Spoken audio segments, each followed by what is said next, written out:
Pues bienvenido, bienvenida a un nuevo episodio de Divergencias. Si me sigues, o si no, da igual, porque te lo recuerdo, si me sigues habitualmente, quiero decir, hace no muchos episodios, creo que hace 3 episodios, hablaba y criticaba un poco la práctica política.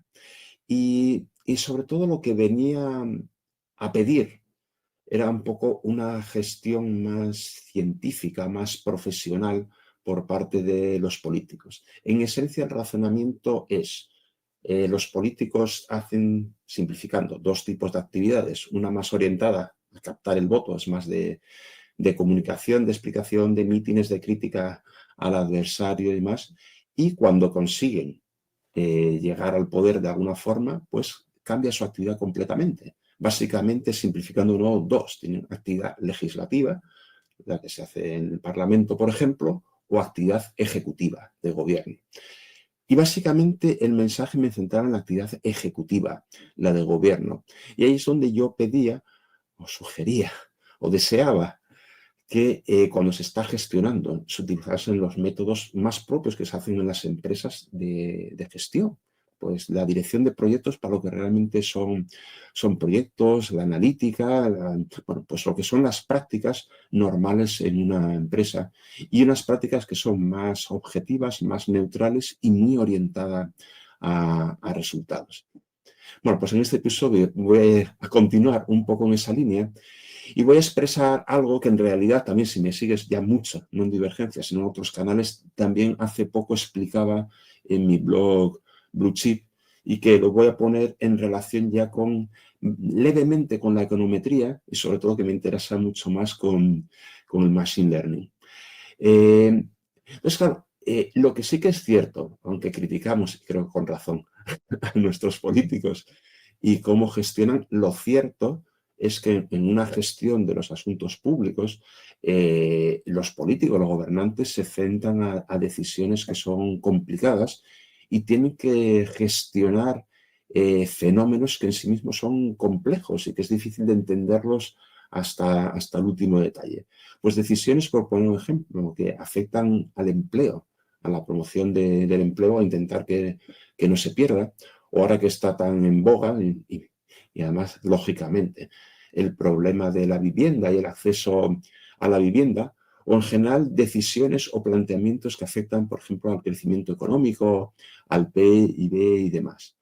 Y para ello manejan, pues bueno, tienen muchas palancas, por mencionar palancas pues típicas, pues los impuestos, pues imponer pues tasas, ya sea bueno, para recaudar, pero también para incentivar o desincentivar pues unas actividades u otras. O eso, para tener más recursos o menos, o, en fin, o para tener más servicios sociales o menos. Manejan también obligaciones, es más ligado quizá a lo legislativo, pero bueno, manejan también obligaciones que imponen a los ciudadanos o que imponen a las empresas.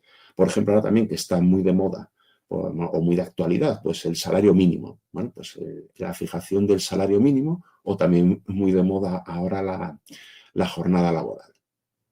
Y también en otro ámbito, iba a decir como más ligero, pero bueno, también tiene su importancia, pues hacen campañas de concienciación o campañas de gestión, como la que ahora mismo podemos estar viendo en los temas de violencia de género, por ejemplo. ¿Vale? Entonces, claro, reconociendo la complejidad de las decisiones, lo que yo, digamos, critico, porque percibo que es así, a lo mejor estoy equivocado, pero no creo que me equivoque demasiado, que con demasiada frecuencia esas decisiones se hacen más guiadas por la ideología, por, bueno, pues conceptos, prejuicios, no sé si en el malo o buen sentido, más bien el malo, pero prejuicios como algo que tú tienes opinión previa y que lo aplicas. ¿Sí?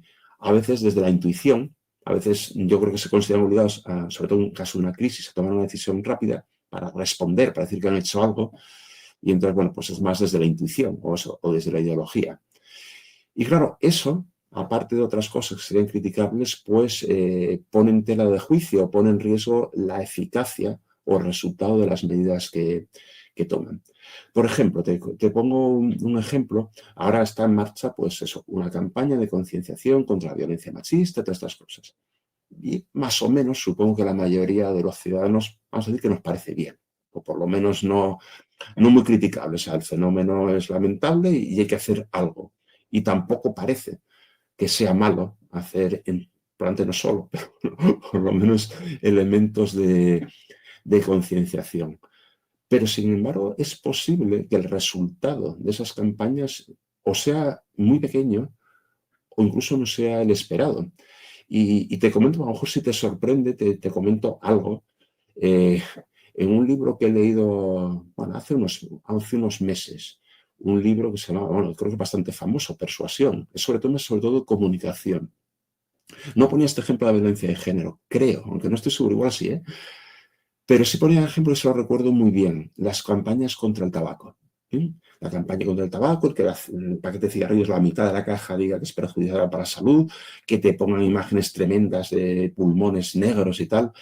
Que claro, que uno puede no estar muy seguro del nivel de eficacia, pero sí dirías que, hombre, que eso conciencia y que parece pues una medida, bueno, que a priori, cualitativamente parece razonable. Bueno, pues el autor del libro Persuasión, que es muy conocido, defiende que paradójicamente ese tipo de comunicación no solamente no disminuye el consumo, sino que lo aumenta. Creo que ha ponido también un ejemplo de casos de violencia, no será de género o de otro, pero también. Y más o menos, no recuerdo los detalles, pero el razonamiento aproximadamente es decir, porque de alguna forma lo haces estar tan presente en los medios como que se normaliza. Y entonces a la gente, en el caso de violencia, la gente más bien mala, lo ve como menos raro el ser violento, y el fumador, pues como ve menos raro o menos malo el fumar, como que es un fenómeno más normal. Es un poco paradójico, no sé si el autor tiene razón o no, pero vamos, es un libro muy conocido y está fundamentado en estudios. Entonces, volviendo al caso de las campañas de violencia de género, a priori cualitativamente, pues parece que, oye, que es una acción que se puede hacer y que no, tampoco es muy criticable, al menos en general, y sin embargo es posible, y digo solo que es posible, no lo afirmo, que sea contraproducente, que el efecto sea todo el contrario. ¿Vale? Y te digo todo esto simplemente para reclamar, que es lo que estoy reclamando, una gestión más científica, más basada en estudios reales o en ciencia, y llegaremos al machine learning. ¿Vale? Cuando hablamos del famoso salario mínimo, que quizá no genera tanta polémica, pero un poco sí. Entonces, cuando dices subir el salario mínimo, por una parte dices, hombre, pues por la población, por los ciudadanos, por los trabajadores con ingreso bajo, pues vale, pues fantástico, y parece difícil a priori en ese sentido estar en contra, pero a cambio tiene el otro lado. Entonces, quien defiende, y también cualitativamente es lógico, que subir el salario mínimo va contra el empleo. Y es muy fácil de entender por qué. Porque una empresa, hablan sobre todo de las micropymes, empresas pequeñas, pues es que a lo mejor están en el límite de poder coger a una persona o no. Y si le sube el salario mínimo, o a lo mejor tiene varias en salario mínimo y tienes que volverse a subir, pues a lo mejor las hace inviables. ¿Vale? O en contratación futura, pues empresas también que vayan muy justitas de disponible, vamos a decir, pues a lo mejor podían contratar a alguien y no lo contratan. Bien. Y cualitativamente parece que tampoco nos molesta subir el salario mínimo, que nos parece bien, y cualitativamente también tiene sentido el miedo por el efecto en el empleo. Entonces, claro, de nuevo, lo que yo reclamaría es una gestión científica, que se analizara ese fenómeno. Porque aunque cualitativamente, por ejemplo, puedes pensar que el efecto en el empleo es cualitativamente real, puede depender también de cuánto sea. Porque si el efecto en el empleo es real, pero es muy pequeño, dices, oye, pues puedes, equilibrando las dos cosas, puedes apostar por subir el salario mínimo y compensar con otras medidas a las personas que se puedan haber visto perjudicadas, o hacer otros elementos de promoción del empleo. Por el contrario, si se demostrase que el efecto en el empleo es muy fuerte, o que puede hacer cerrar a empresas pequeñitas o autónomos, pues dices, oye, pues es una pena, a lo mejor tienes que pensar, es una pena no subir el salario a los que están en la zona más baja, pero es que a lo mejor es peor el remedio que la enfermedad. Entonces, para tomar una decisión, deberíamos saber ese tipo de, una decisión, es decir, seria, fundamentada. Deberíamos saber cuál es ese impacto real, no solamente trabajar con razonamientos cualitativos. El tema de los impuestos también. Por los impuestos, bueno, no está necesitan fondos. O sea, los impuestos existir tienen que existir. Pero luego hay su debate y su diferencia ideológica entre cuánto hay que poner o en dónde. Y además aquí hay diferencias que además son lógicas y explicables, aunque no se expliquen en la realidad muchas veces, entre la izquierda y la derecha, y de forma absolutamente lógica. La izquierda, aunque no le guste decirlo porque no es popular, tiende a subir impuestos, y es lógico, porque también apuesta por más funciones para el Estado y para las administraciones y más servicios sociales, y la derecha apuesta por bajar impuestos. Eso sí que es más fácil de contar, pero apuesta aparte porque cree más en la iniciativa privada y un Estado más delgado, porque también piensa que indirectamente, si tú pones menos impuestos y crece la actividad económica, tanto de las empresas como incluso el consumo a nivel, pues incluso por vía indirecta puedes acabar recaudando más, paradójicamente, ¿vale? Ambas cosas cualitativamente creo que son defendibles y son coherentes. Pero, claro, pero cuando vas a tomar una decisión concreta deberíamos saber también, por ejemplo, ese posible fenómeno que bajar los impuestos aumenta la actividad económica, ¿es real o en qué medida? Y claro, yo lo que pediría es que se estudie científicamente, porque cualitativamente los dos razonamientos se pueden entender, y sí y no, y son coherentes, pero la realidad es la que es. Entonces, lo que yo abogaría es decir, pues, estúdialo, estúdialo cuál es la realidad, no digas lo que tú apuestas o lo que tú crees, ¿qué sucede de verdad? Bien. O cuando hablamos ya del último fenómeno, te pongo un ejemplo, también es muy de actualidad, el tema de la vivienda. Pues, el acceso a la vivienda en España, tanto en alquiler como en compra, pues es tremendo para los jóvenes y no tan jóvenes, vamos a pensar nosotros los jóvenes, es una barrera tremenda, es una losa. Entonces, digamos, dos opciones básicas, no voy a decir que no haya más, ¿vale? Por una parte, de acciones de ayuda, pues la subvención al alquiler o la subvención a la compra de nueva vivienda, ¿vale? Y por otra parte, puedes decidir, pues, construir vivienda nueva. Ambas cosas tienen alguna lógica y alguna contrapartida, ¿vale? Entonces, la subvención al alquiler o a la vivienda, y quizá me quiero centrar más en esto. Claro, por una parte dice, bueno, claro, estás ayudando a las personas que no pueden y van a llegar. Entonces puedo minorar el problema, o por lo menos puedo aliviarlo, o en unos casos. Pero también hay quien sostiene, y probablemente sea cierto, o cualitativamente, se entiende como que es razonable pensar así, que si tú estás subvencionando la compra o el alquiler, estás haciendo que las personas puedan pagar el precio que hay. Y entonces hay incentivo que para los que alquilan o los que venden, no solo que mantengan los precios, sino incluso igual, que eleven la apuesta y los suban más. Y lo sigue subvencionando y sigue subiendo más. Entonces, pues puede ser una dificultad. Eh, Crear vivienda nueva, bueno, a priori parece, aumentas la oferta, la demanda vamos a pensar que se mantiene, vamos a pensarlo, que también habría que verlo, entonces debería bajar el precio y hacerlo más asequible. A cambio, pues lleva mucho tiempo construir vivienda nueva. Entonces, sobre todo quizá necesitaría más en el primer fenómeno, si subvencionar o tanto el alquiler como la compra es bueno o malo, pues ahí de nuevo, pediría un análisis científico, hasta qué punto es cierto cualitativamente. Yo creo que el razonamiento se entiende y le damos probabilidades de que sea cierto, ¿vale? Y en la cuestión de vivienda nueva también, ¿vale? Pero ¿hasta qué punto? O sea, ¿hasta qué punto construir vivienda nueva bajar el precio? ¿O hasta qué punto, si subvencionas, estás empeorando el problema? Porque estás manteniendo precios o subiendo hasta que llegue un punto que a lo mejor ya no vas a poder ni subvencionarlo porque ya es demasiado. Entonces, claro, yo pediría un estudio serio para tomar la decisión que sea más adecuada. El problema es que todos somos conscientes de ellos y todos queremos resolverlo. ¿Cuál es la forma adecuada? Bueno, entonces, al final, como decía, yo creo que por desgracia se toman demasiadas decisiones por ideología, por prejuicios, o bote pronto, o porque el discurso, el mensaje queda mejor sin un análisis riguroso por detrás. Entonces, y hay formas, yo creo que bastante más científicas de hacerlo. Hay formas relativamente fáciles y rápidas, que es comparación. Pues compararte contigo mismo en el pasado, pues España o una comunidad española, un ayuntamiento, ¿qué ha pasado cuando se han tomado medidas en un sentido o en otro? O puedes, lo que es el concepto, bueno, pues yendo un poco al concepto de benchmarking, compararte con otros. Pues, ¿qué ha pasado en otros países cuando han tomado una medida u otra? Como normalmente no eres el primero, pues, ¿qué han hecho otros? y sobre todo cómo ha resultado, un análisis objetivo de eso. O incluso, no sé si siempre es aplicable, pero el que ya es el concepto puro de benchmarking, que es ni siquiera verlo en la administración pública, si logras identificar otro fenómeno en otro campo o en la empresa privada, pero que entiendes que es comparable, pues ¿qué pasa en la empresa privada? ¿Qué pasa en ese otro fenómeno? Y ver si eso te puede ayudar, si es que realmente el paralelismo existe, a qué decisión tomas. Pero luego hay otro arma, que es al que quería llegar, que es el machine learning. Si viste el último episodio de Divergencias, pues ha dado que son los modelos, incluyendo los modelos de machine learning. Son abstracciones, simplificaciones de la realidad, pero que tienen capacidad explicativa y sobre todo predictiva.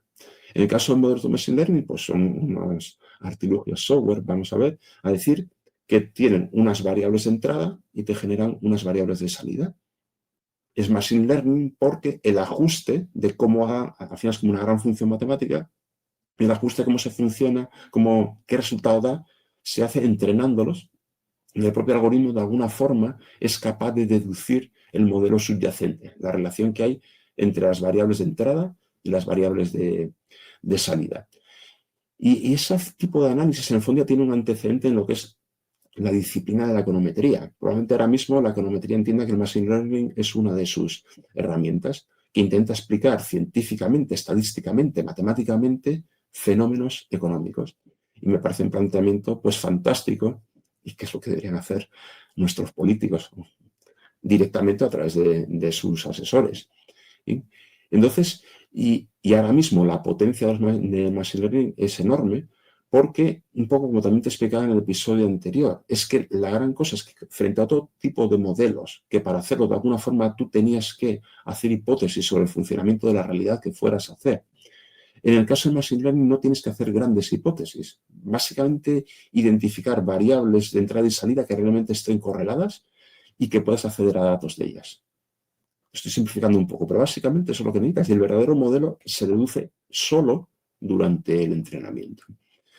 Entonces, con esto podríamos intentar modelar esos fenómenos complejos y, ya que tienen capacidad predictiva, que te digan qué pasa si tomo esta medida, qué sucede, si tomo esta otra, qué sucede. O si ya pudieras hasta llegar hasta la analítica prescriptiva que digan qué debo hacer, qué es lo lógico que debas hacer. Y supongo que experimentalmente alguna cosa estará haciendo, como decía en otro episodio, supongo a nivel de universidades sí que se estarán haciendo este tipo de modelos, pero hasta donde se me alcanza, ojalá esté equivocado, a nivel de la administración, desde la administración española, vamos, apostaría que no se está utilizando ninguno. O si hay alguno es muy puntualmente, cuando yo creo que es algo que habría que intentarlo y que habría que generalizarlo. Sí, a ver, lo digo ahora y puede parecer, quizás estoy siendo un poco idealista. Algunos de estos fenómenos complejos es posible que ni siquiera consigas hacer un modelo de machine learning que te los explique. Es posible que sepamos tan poco del fenómeno que ni siquiera seamos capaces de decir cuáles son las variables de entrada y salida. Eso sí que se podría solucionar con estudios un poco más clásicos de los fenómenos y luego ya ir a por un modelo de machine learning. Es posible, como sabes, un modelo de machine learning para entrenarlo, depende un poco del modelo y del fenómeno, pero de datos, bastantes datos. A lo mejor hay algunos de estos casos que en teoría se podrían hacer, pero no tenemos datos suficientes para entrenar a un modelo. Entonces, o sea, no ignoro que hay dificultades, que no vamos a poder modelar todo. O incluso que los modelos, su capacidad predictiva puede no ser infalible. Pero creo, desde luego, que vale la pena. Creo que muchos fenómenos se podrían modelar y quizás sometido un poco a juicio crítico, por si acaso, podrían ser unas herramientas de apoyo extraordinarias. Y es lo que desearía y por lo que abogo con poca expectativa que se haga, al menos a corto plazo, pero bueno, pero yo aquí lo dejo. Y si esto se hiciera y si tuviéramos éxito en el ejercicio político, sobre todo en esa función ejecutiva, no en la de propaganda y no en la legislativa. En la legislativa quizá un poquito también, pero bueno, sobre todo en la gestión, en la función ejecutiva, pues tendríamos una gestión mucho más científica y con muchas más probabilidades de éxito. Muchas más probabilidades de éxito en todos los elementos que se quieren gestionar y promover. Creo que sería mucho más fácil que hubiera más consensos entre los distintos partidos, ideologías gobernantes, porque al menos una parte importante donde deciden estaría respaldada por datos científicos o por modelos, sería, no sé si fácil, pero mucho más posible explicar a la ciudadanía el por qué se hacen las cosas y por qué son buenas o malas, sin necesidad de estar polarizando y estar diciendo que el contrario es a la vez incompetente y malvado, que es un poco el resumen de lo que se dice en unos partidos a otros. Y las decisiones más ideológicas que seguirán existiendo, las decisiones ideológicas también tienen existiendo, existen porque tienen que existir, afectarían más a priorización de qué te importa más, porque los recursos son finitos, pues a qué te dedicas más o qué promueves más. Entonces, esa priorización sí que podría ser algo más ideológica, pero creo que en cualquier caso conduciría a una ideología mucho más sana, mucho menos de confrontación y más de decir, oye, la parte que es científica la sabemos si es así, pero yo prefiero esto por esto y tú prefieres esto otro por esto otro. Creo que podríamos tener eso. No es ante una mucho mejor gestión, sino una relación mucho más sana y menos polarizante, digamos, de la política. ¿Es mucho pedir? Sinceramente creo que no. Pero igual de sincero creo que no va a suceder, al menos en el corto plazo. Pero bueno, como decía, yo aquí dejo el mensaje y si alguien lo quiere recoger y sobre todo si lo quiere llevar a cabo ya sería extraordinario. Y bueno, hasta aquí el episodio de hoy y bueno, si Dios quiere, la semana que viene vendré con otro episodio, probablemente con otra temática completamente diferente, pero bueno, ya lo descubriremos en una semana. Hasta entonces.